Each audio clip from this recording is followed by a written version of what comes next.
Atis mirkane bachu akkamitti dagatte ana falmata gada bosantu bagada Yole le chico sona sole Yole abaon pe sole Yole jole vale jabada male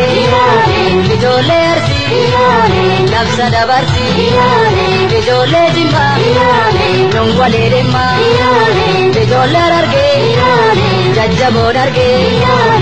jole laga jajjaba daga jole guji jabada male leji ko sona sole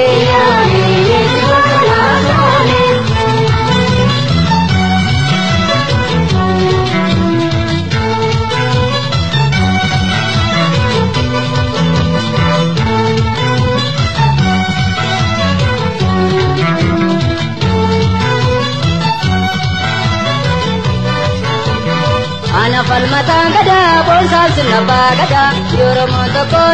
dini sabake bada Ana falmata gada bonsan sinaba gada yoromo toko dini sabake bada Ekram bilisonte ala bashida batte atis mirkane bachu akamitti dagatte Ana falmata gada bonsan sinaba gada yoromo toko dini sabake bada Yode lenchi gosona asole